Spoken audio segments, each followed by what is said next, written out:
कुछ भी देने को नहीं है, लेकिन विचार का लेन देन करना है। लोग कहते हैं एक्सचेंज ऑफ थॉट्स। तुम्हारा पागलपन तुम मुझे दो, मेरा पागलपन मैं तुम्हें दूं। वैसे दोनों काफी पागल थे और लेन देन की कोई जरूरत न थी। गुरु के पास हम वार्तालाप के लिए नहीं आते, चुप होने आते हैं। और जब हम चुप हो जाते हैं तभी वो बोल सकता है। जब हम चुप हो जाते हैं तभी हम सुन सकते हैं। श्रवण की महिमा को तुम मौन की महिमा समझना, क्योंकि श्रवण संभव ही तभी होगा जब तुम चुप हो।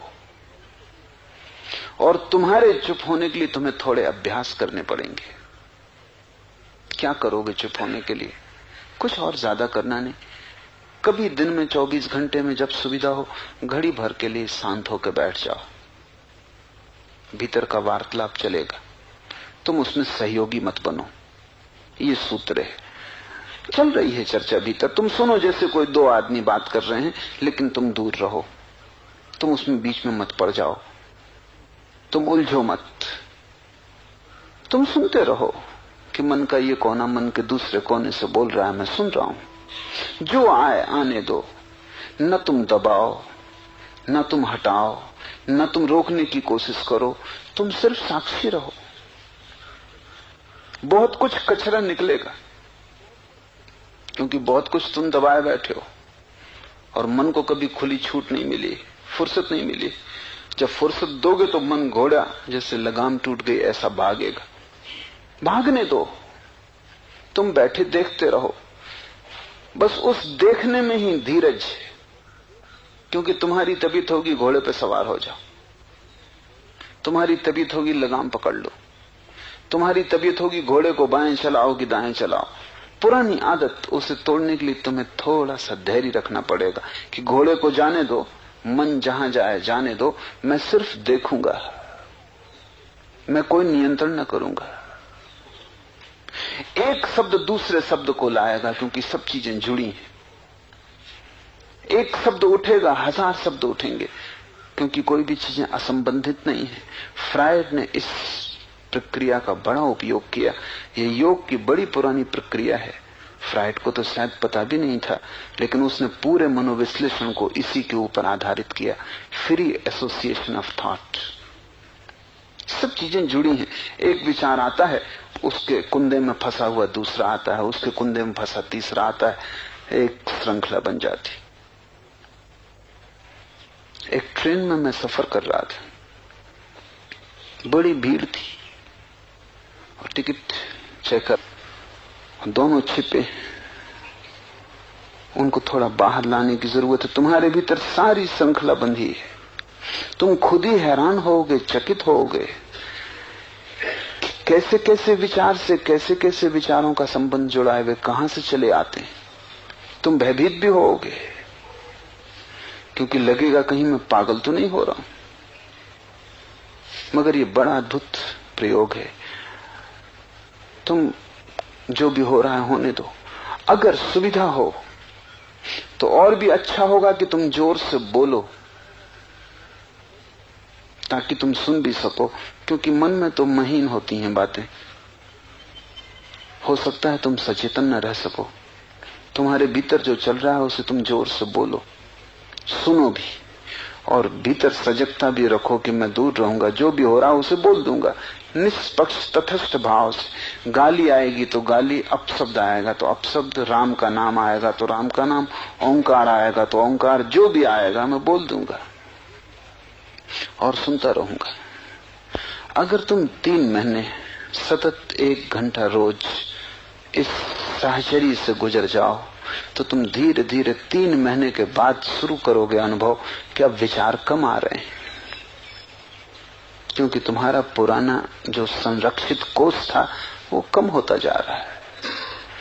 अब चीजें कम रह गई। कभी कभी एक शब्द आता है और उसकी हुक में बंधा हुआ कोई शब्द नहीं आता, वो अकेले ही आकर रह जाता है, थोड़ी देर टिकता है, खो जाता है। 6 महीने के बाद तुम पाओगे कि कभी कभी बीच में अंतराल आने लगा, एक पल को कुछ भी नहीं होता, तुम अकेले रह जाते हो। उसी पल में श्रवण की क्षमता शुरू होगी। लेकिन 6 महीने बड़े धैर्यपूर्वक मन को उलीचना जरूरी है, क्योंकि जिंदगी भर उसे भरा है। 6 महीने भी अगर तुम बड़े धैर्यपूर्वक करो तो ही ये हो पाएगा, नहीं तो 6 साल भी लग सकते हैं, 6 जन्म भी लग सकते हैं। तुम्हारे ऊपर निर्भर है कि तुम कितनी त्वरा से, कितने समग्रता से इस प्रयोग को करते हो। और कई बार ऐसा मौका आएगा कि तुम भूल ही जाओगे कि हमें सिर्फ देखना है। तुम सवार हो जाओगे घोड़े पर, यात्रा पे निकल जाओगे, तुम संबंधित हो जाओगे, तुम लीन हो जाओगे, तादात्म्य हो जाएगा किसी विचार कि हमें सिर्फ यात्रा पे निकल जाओगे, संबंधित हो जाओगे, तुम लीन हो जाओगे, तादात्म्य हो जाएगा किसी विचार के साथ, आइडेंटिटी हो जाएगी और तब तुम चूक गए, तब प्रयोग असफल हो गया। जैसे ही ख्याल आए फिर घोड़े से नीचे उतर जाओ, शब्दों को चलने दो, तुम उन पर मत चढ़ो। शब्दों को जहां जाना हो जाने दो, तुम उनके पीछे अनुसरण भर करो। तुम सिर्फ देखते रहो पीछे पीछे क्या हो रहा है। तो धीरे धीरे मौन, बहुत धीरे धीरे मौन की पदचाप सुनाई पड़ेगी। और जिस दिन तुम्हें मौन की पदचाप सुनाई पड़ेगी, उसी दिन तुम्हें श्रवण की कला का भी अनुभव होगा। उस दिन तुम सुन सकोगे। उस दिन तुम्हें गुरु को खोजने न जाना पड़ेगा। उस दिन तुम जहां रहोगे वहीं गुरु है। वहां वृक्ष में हवा चलेगी, फूल झरेगा, सूखा पत्ता गिरेगा, तुम उसे भी सुन सकोगे। आकाश में बादल गरजेंगे, बिजली चमकेगी, नदी में बाढ़ आएगी, तुम उसे भी सुन सकोगे। समुद्र के किनारे तुमुलनाद होगा, तुम उसे भी सुन सकोगे। एक पक्षी गुनगुनाएगा गीत, एक बच्चा रोएगा, रास्ते पर कुत्ता भौंकेगा, तुम वहां भी सुन सकोगे। सुनने की कला आ जाए तो गुरु चारों तरफ है, और सुनने की कला ना आए तो सभी सिद्ध पुरुष तुम्हारे सामने बैठे हो तो भी गुरु नहीं है। गुरु होता है उसी क्षण जब तुम सुनने में समर्थ हो गए। इसलिए नानक कहते हैं, श्रवण से ही भक्त आनंदित होते हैं, श्रवण से ही दुख तथा पाप का नाश होता है। अगर तुम्हें सुनने की कला आ गई तो तुम परम आनंदित हो जाओगे, क्योंकि तुम साक्षी हो गए। साक्षी ही तो आनंद है। श्रवण घटा, मन खो गया, मन का खो जाना ही तो आनंद है। मन के पार चले जाना ही तो आनंद है। श्रवण हुआ, शब्द की श्रृंखला टूट गई, शब्द की श्रृंखला के अतीत हो जाना ही तो आनंद है। वही अतिक्रमण, ट्रांसेंडेंस। अब तुम शब्दों की घाटी में न रहे, अब तुम उत्तुंग शिखर हो गए, जहां शब्द पहुंचते नहीं, शब्दों की धूल नहीं पहुंचती, जहां परम मौन है, जहां मौन कभी टूटा ही नहीं। अब तुम उस शिखर पर खड़े हो। उस शांति के शिखर से आनंद के सिवाय और कोई गूंज पैदा नहीं होती। उस शांति के शिखर पर तुम परम धन्यता को उपलब्ध होते हो। श्रवण से ही दुख तथा पाप का नाश हो जाता है। जिसने सुन लिया, जिसने सुनना जान लिया, फिर कैसा पाप? क्योंकि पाप होता है विचार के साथ संबंधित होने से। इसे थोड़ा समझो। मन में एक विचार उठा, रास्ते से कार गुजरी, एक झलक मन में एक विचार आ गया कि ये कार मेरे पास हो। अब तुम इसमें संयुक्त हो गए। अब ये कार कैसे तुम्हारे पास हो, तुम इस धुन में लग गए। ईमानदारी से मिले तो ईमानदारी से, बेईमानी से मिले तो बेईमानी से। कार होनी चाहिए। अगर कार नहीं है तो अब तुम सो ना सकोगे। अब तुम्हारी जिंदगी में एक कठिनाई आ गई। जब तक हल ना हो जाए तब तक तुम चैन न पा सकोगे। रात सपने में कार, दिन सोचने में कार। अब कार तुम्हें घेरे हुए। हुआ क्या? कार निकली थी, एक विचार उठा, क्योंकि मन में तो जो भी चीज निकलेगी उसके साथ तत्क्षण प्रतिबिंब बनेंगे। उस विचार के साथ तुम संयुक्त हो गए, तुम दूर न रह सके। एक सुंदर स्त्री निकली, तुम्हारे मन में एक विचार उठा। मन में विचार उठे ये बिल्कुल ठीक है, क्योंकि मन तो दर्पण है। वो तो है ही इसलिए कि जो भी आसपास घटे उसमें प्रतिबिंबित हो। लेकिन तुम तत्क्षण जुड़ गए। सुंदर स्त्री का प्रतिबिंब बनता और सुंदर स्त्री चली जाती, प्रतिबिंब भी चला जाता, तुम साक्षी रहते, तो पाप का कोई उपाय ना होता। लेकिन अब किसी भी तरह ये स्त्री चाहिए। राह से मिले राह से, बेराह मिले बेराह, प्रेम से मिले प्रेम से, हिंसा से मिले हिंसा से। अगर न हो सके प्रेम तो बलात्कार, लेकिन अब ये स्त्री चाहिए। अब एक विचार ने तुम्हें ग्रसित कर लिया, एक छाया तुम्हारे मन से गुजरी थी, तुम उसे गुजरते देख लेते और तुम अपने को दूर खड़ा रखते और देखते रहते कि छाया बनी और गई। तो कोई पाप ना उठता। सब पाप उठते हैं क्योंकि तुम विचार के साथ एक हो जाते। फिर विचार तुम्हें इस बुरी तरह पकड़ लेता है, एक झंझावात की तरह, एक आंधी की तरह, कि तुम्हें झकझोर देता है और विचार के साथ जाके भी कुछ मिलता नहीं, दुख मिलता है।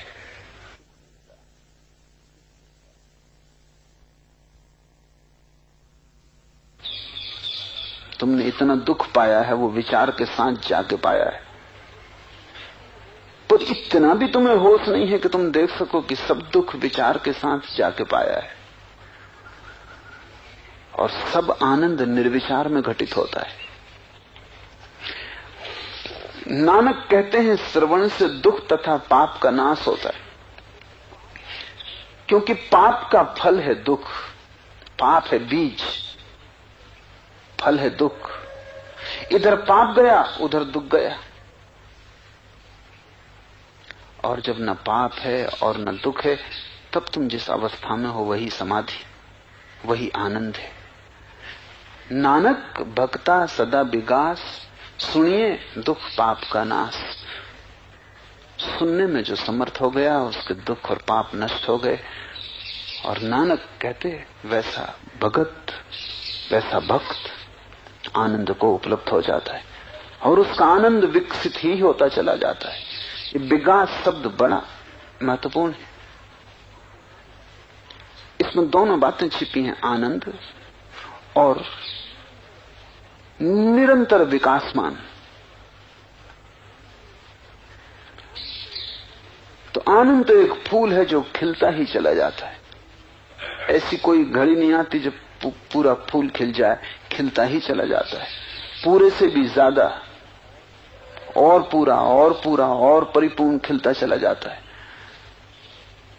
जैसे सुबह का सूरज उगता है और उगता ही चला जाता है और कोई अस्त ना हो, ऐसा वो आनंद है। फूल खिलता है और मुरझाए ना, कोई अस्त ना हो, ऐसा वो आनंद है। आनंद की लहरें उठती ही चली जाती। ध्यान रखना, आनंद कोई ऐसी घटना नहीं है कि जो वस्तुओं की तरह है, तुमने एक दफे पाली और खत्म हो गई। वो बढ़ती ही चली जाती है। एक दफा जिसने पाली वो बढ़ती ही चली जाती है, उसकी बढ़ती की कोई सीमा नहीं है।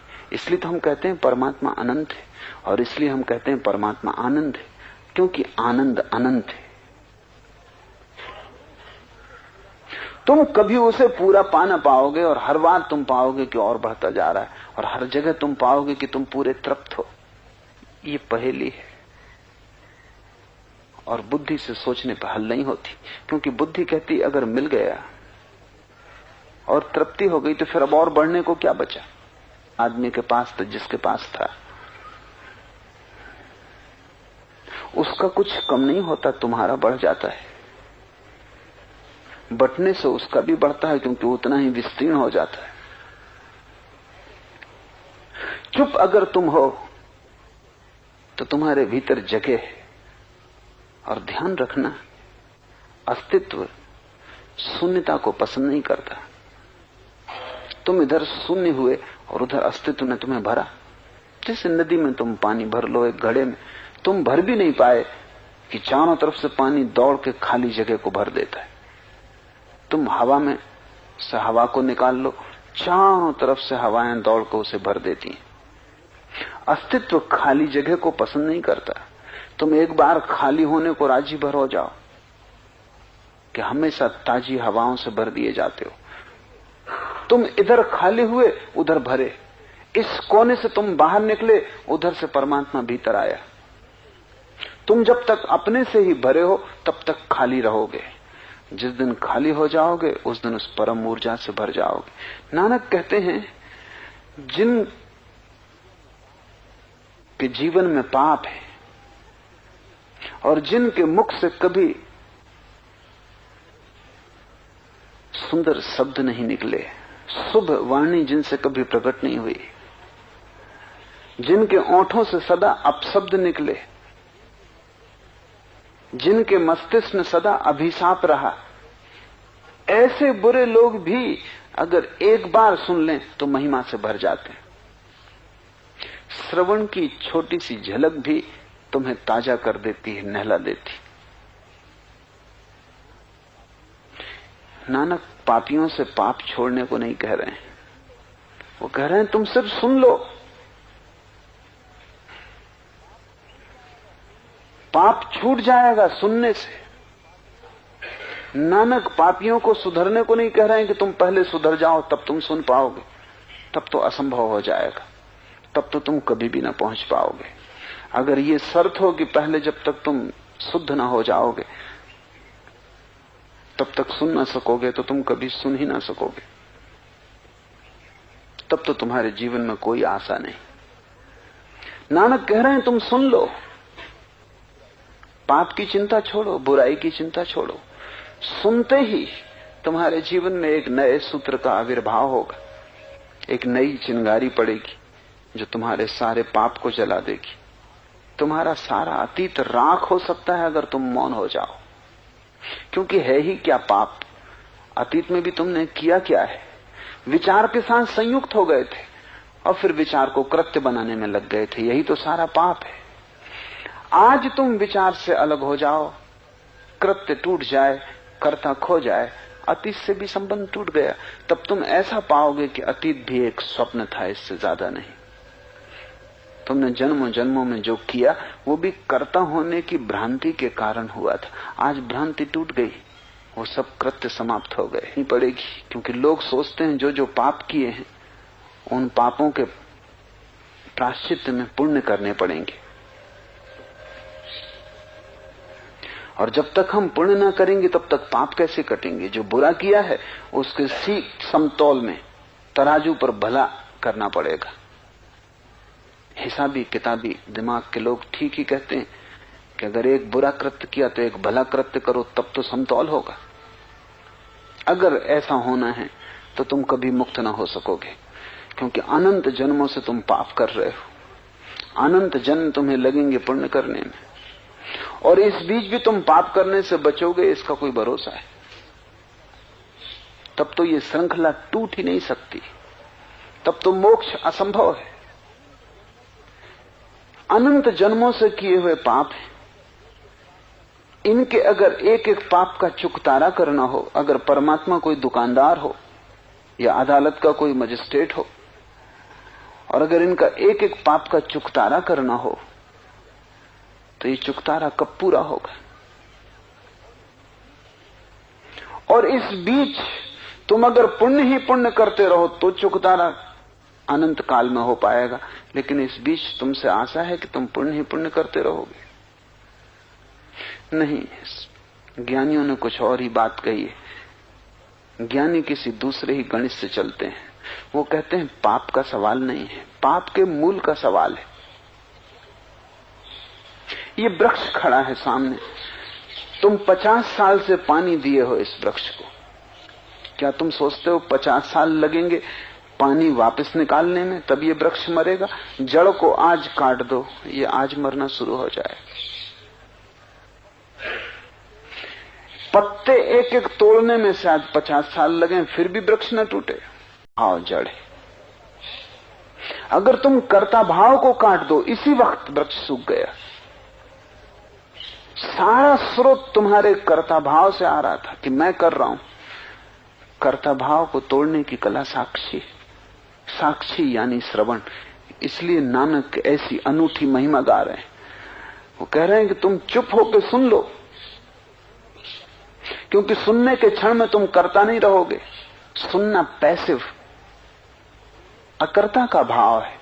सुनने में तुम्हें कुछ भी तो नहीं करना पड़ता, तुम सिर्फ बैठे हो। सुनना कोई क्रिया थोड़ी, तुम्हें कुछ करना थोड़ी पड़ता है। बड़े मजे की बात है, देखना हो तो कम से कम आंख खोलनी पड़ती, कान खुले ही हुए। देखना हो तो कम से कम आंख खोलने की क्रिया करनी पड़ती है, सुनना हो तो कान खोलने की क्रिया भी नहीं करनी पड़ती, वो खुले ही हुए। इसलिए देखने में तो थोड़ा सा कर्ता का भाव भी आ जाए, सुनने में कर्ता के भाव का कोई उपाय ही नहीं है। कोई दूसरा बोल रहा है, तुम खाली बैठे हो, तुम बिल्कुल निष्क्रिय हो, तुम पैसिव हो, तुम अक्रिया में हो। इसलिए देखने से भी वो महिमा उपलब्ध नहीं होती जो सुनने से उपलब्ध होती है। इसलिए श्रवण पर इतना जोर दिया है। महावीर कहते हैं सम्यक श्रवण, बुद्ध कहते हैं सम्यक श्रवण, नानक अद्भुत महिमा का वर्णन कर रहे हैं। सुन लो, वहां कोई कर्ता नहीं, वहां कोई है नहीं। सुनने के क्षण में अगर तुम चुप हो तो कौन है भीतर? सुनने के क्षण में सन्नाटा है, एक आवाज गूंजती है, गुजर जाती, कोई भी नहीं है भीतर। विचार आया कि तुम आए, जब विचार नहीं होता तुम भी नहीं होते। अहंकार विचारों के जोड़ का नाम है। श्रवण अर्थात निरअहंकार दशा। कहते नानक, श्रवण से ही योग की युक्ति और शरीर के भेद ज्ञात होते हैं। ये बड़ा महत्वपूर्ण सूत्र है। सुनिए जोग जुगति तन भेद, सुनिए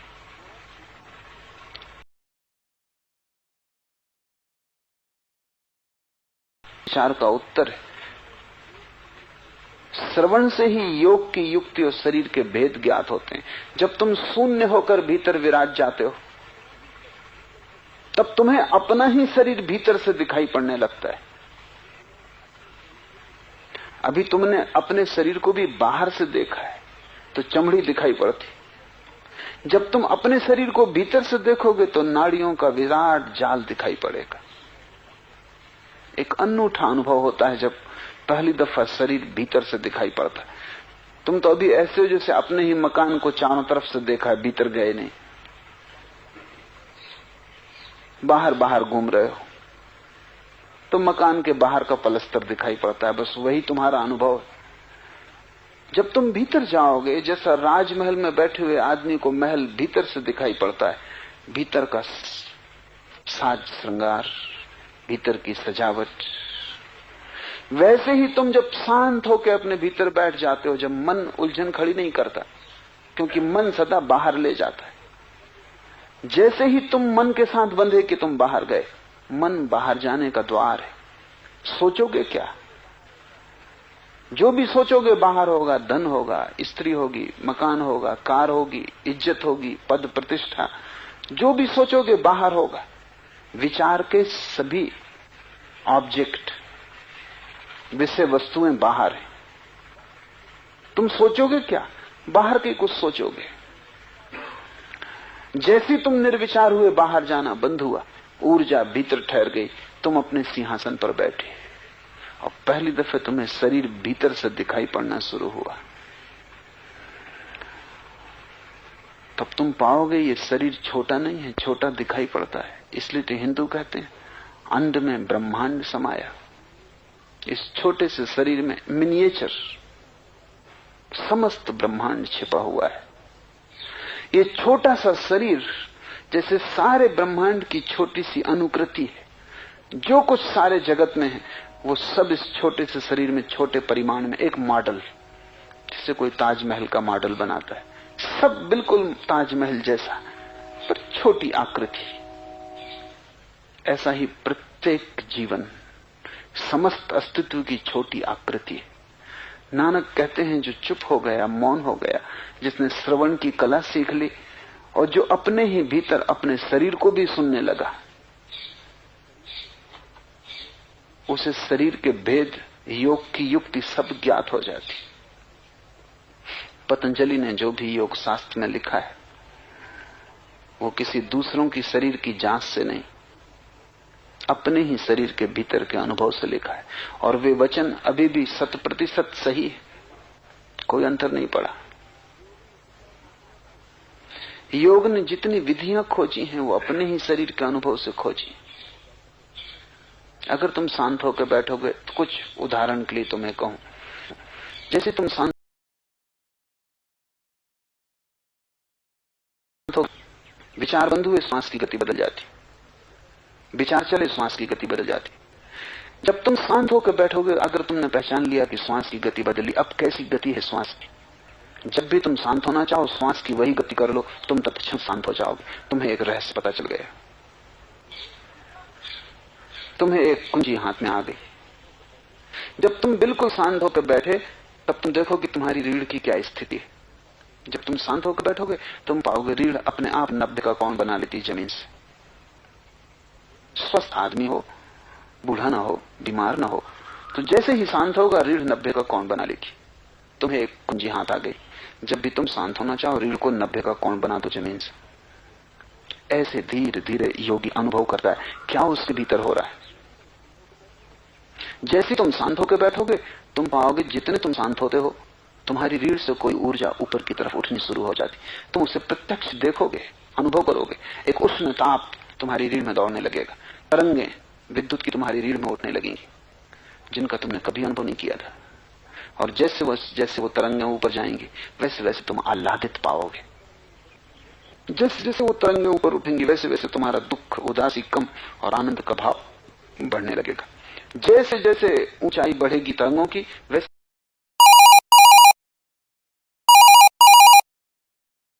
और आनंद का भाव, वैसे वैसे तुम पाओगे जीवन की क्षुद्रता छूट गई, दूर घाटी में पड़ी रह गई। तुम जैसे किसी पर्वत पर चले आए हो। वो धुआं गांव बस्ती का, लोगों की चर्चा का, बातचीत का, उपद्रव का सब पीछे छूट गया। तुम बड़े दूर निकल आए हो।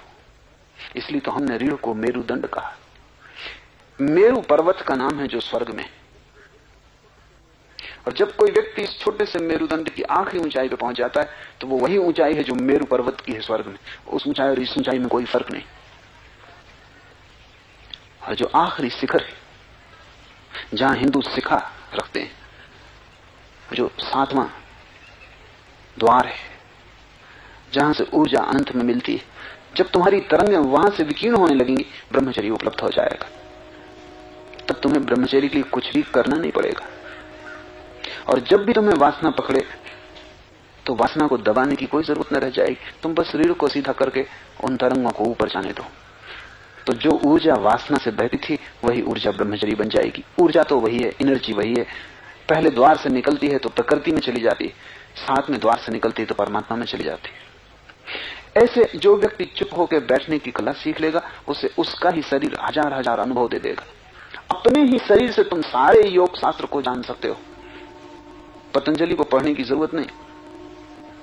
सच में तो पतंजलि के शास्त्र बाद में ही पढ़ने की जरूरत है, क्योंकि वो तुम्हें आश्वस्त कर देते हैं कि सब ठीक हो रहा है। तुम जब भीतर प्रयोग करना शुरू करते हो तब शास्त्र का उपयोग इतना ही है कि तुम कई बार डरोगे कि पता नहीं क्या हो रहा है, अनजान में जा रहे हो, क्या होगा क्या नहीं होगा, भय पकड़ेगा। शास्त्र तुम्हें आश्वस्त कर देगा कि तुम अनजान में नहीं जा रहे हो। जो भी गए इसी रास्ते से गए, जिन्हें भी पाया ऐसे ही पाया है। ये घटनाएं उन्हें भी घटी और आगे ये घटनाएं घटने की संभावना है। तुम भयभीत न हो, आश्वस्त रहो। शास्त्र गवाहियां हैं ज्ञानियों की, लेकिन असली ज्ञान शास्त्र से नहीं होता। असली ज्ञान तो खुद के भीतर ही शांत होने से होता है। इसलिए कहते हैं नानक, शास्त्र स्मृति और वेद श्रवण से ज्ञात होते हैं। 68 तीर्थ हिंदुओं ने माने हैं जिनमें स्नान करने से परम मुक्ति मिलती है, लेकिन वे 68 तीर्थ तो नक्शे पे बताए गए तीर्थों की भांति। शरीर के भीतर 68 बिंदु जिनसे गुजर के पुण्य की उपलब्धि होती है। हिंदुओं ने बड़ा अद्भुत काम किया है। पृथ्वी पर किसी जाति ने ऐसा अद्भुत काम नहीं किया। बाहर तो प्रतीक हैं और उन प्रतीकों में जब हम भटक गए तो हिंदुओं की सारी जीवन चेतना खो गई। हम कहते हैं कि गंगा जल रामेश्वरम ले जाके चढ़ा रहे हैं। भीतर शरीर के बिंदु हैं, एक बिंदु से ऊर्जा को लेना है और दूसरे बिंदु पे चढ़ाना है। एक बिंदु से ऊर्जा को खींचना है और दूसरे बिंदु तक पहुंचाना है। तब तीर्थ यात्रा हुई। पर हम पानी ढो रहे हैं गंगा से और रामेश्वरम तक। हमने पूरी पृथ्वी को नक्शे की तरह बना लिया था। आदमी का फैलाव, आदमी के भीतर बड़ा सूक्ष्म है सब कुछ। उसको समझाने के लिए ये प्रतीक थे, और इन प्रतीकों को हमने सत्य मान लिया तो हम भटक गए। प्रतीक कभी सत्य नहीं होते, सत्य की तरफ इशारे होते। नानक कहते हैं श्रवण से सत्य मिलता, संतोष मिलता, ज्ञान उपलब्ध होता। श्रवण से 68 तीर्थों का स्नान प्राप्त होता है। तुम अगर चुप हो गए तो तुम्हें भीतर के तीर्थ दिखाई पड़ने शुरू हो जाते। तुम अगर चुप हो गए तो तुम्हें सोचना नहीं पड़ता कि सत्य क्या है, तुम्हें दिखाई पड़ता है कि सत्य क्या है। जब तक सोचना है तब तक सत्य होगा ही नहीं। मत होगा, धारणा होगी, कंसेप्ट होगा, ओपिनियन होगा, सत्य नहीं होगा। सत्य तो अनुभव है, और जब तुम्हें दिखाई पड़ता है तुम सोचोगे क्यों। संतोष उपलब्ध होता है, क्योंकि जब तक तुम विचार के साथ चलोगे असंतुष्ट रहोगे, क्योंकि विचार हजार चीजें सुझाता है, ये करो, ये करो, ये करो, कर करके तुम असंतुष्ट हो। विचार कहे ही चला जाता है, नई वासनाएं जन्माता है। संतोष तो तभी होगा जब तुम विचार का साथ छोड़ दोगे। विचार की दोस्ती बड़ी बुरी है, उसी दोस्ती ने भटकाया।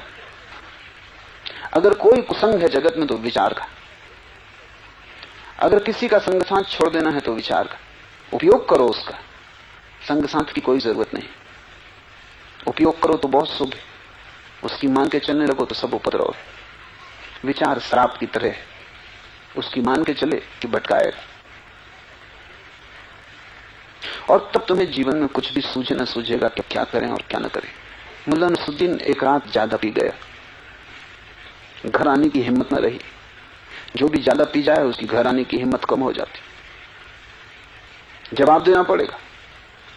और जवाब कुछ सूझता नहीं, पैर लड़खड़ाते हैं। वो यहां वहां भटकता रहा। आधी रात एक कांस्टेबल ने उसे पकड़ लिया और कहा कि क्या कर रहे हो, जवाब दो। वो बिल्कुल चुप खड़ा रहा। उस कांस्टेबल ने कहा जल्दी जवाब देते हो कि कोतवाली ले चले। मुल्ला नसरुद्दीन ने कहा अगर जवाब ही दे सकते तो शाम को अपने घर ही न चले गए होते। जवाब ही तो नहीं। विचार एक नशा है, विचार के पास कोई जवाब नहीं है। जवाब ही होता तो कभी कि तुम अपने घर चले गए होते। किस लिए भटक रहे हो आधी रात में रास्तों पर?